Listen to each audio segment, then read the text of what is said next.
নাহমাদুহু ওয়া নুসাল্লি আলা রাসূলিল কারীম আম্মা বা'দ। মুহতারামা হাজিরিন, আজকে আপনাদের সামনে আলোচনা করব কবিরা গুনাহ কাকে বলে, কত প্রকার এবং তার হুকুম কি। কাবীরাতুন এক বচন, এর বহু বচন হলো কাবায়ের, যার শাব্দিক অর্থ হলো বড়। পরিভাষায় কবিরা গুনাহ বলা হয় কুল্লু মা নাহাল্লাহু আনহু ফাহিয়া কাবীরাতুন। যেই সকল কাজ থেকে আল্লাহ তাআলা বারণ করেছেন সেগুলো হলো কবিরা গুনাহ।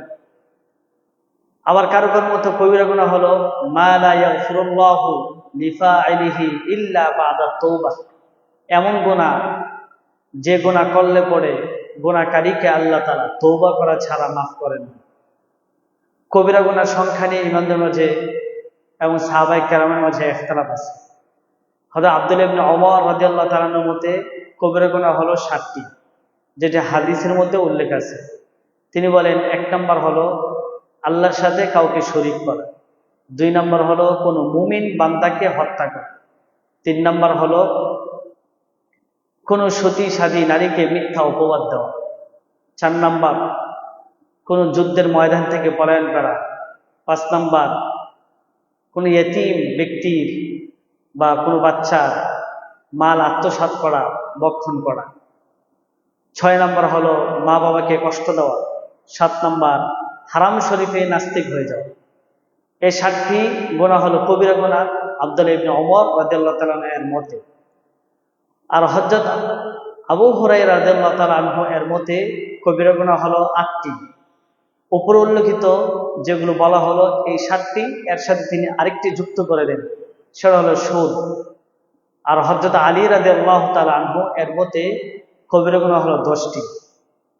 পূর্বে যেই 8টি উল্লেখ করা হলো, এই 8টির সাথে তিনি আরো 2টি যোগ করে দেন, সেটা হলো চুরি করা এবং মদ পান করা। আবার কারো কারো মতে কবিরা গুনাহ হলো 18টি। যে 10টি উল্লেখ করা হলো সেই 10টি তো আছেই, এর সাথে আরো 8টি যুক্ত করে দেন। এর ভিতরে 1 নম্বর হলো জিনা করা, 2 নম্বর হলো সমকামিতা, 3 নম্বর হলো জাদু, 4 নম্বর হলো মিথ্যা সাক্ষী দেওয়া, 5 নম্বর হলো মিথ্যা কসম খাওয়া, 6 নম্বর হলো ডাকাতি করা, 7 নম্বর হলো কাউকে কষ্ট দেওয়া এবং গীবত করা। এই হলো 18টি। আবার কারো কারো মতো এর চেয়ে আর অনেক বেশি সংখ্যা উল্লেখ আছে। মোট কথা হলো কবিরা গুনাহ হলো উল্লেখিত বিষয়গুলো, এছাড়াও আরো অনেক কবিরা গুনাহ আছে। তো আহলে সুন্নাত ওয়াল জামাতের মতে যারা কবিরা গুনাহ করে তাদের হুকুম হলো তারা ফাসিক, অর্থাৎ তারা কাফেরও না আবার পরিপূর্ণ ঈমানদারও না, তারা হলো ফাসিক। এই ব্যক্তি হাসর ময়দানে তাদের অপরাধ, তাদের গুনাহের শাস্তি ভোগ করার পরে একটা সময়ে আল্লাহ তাআলা তাদেরকে জান্নাত দিবেন।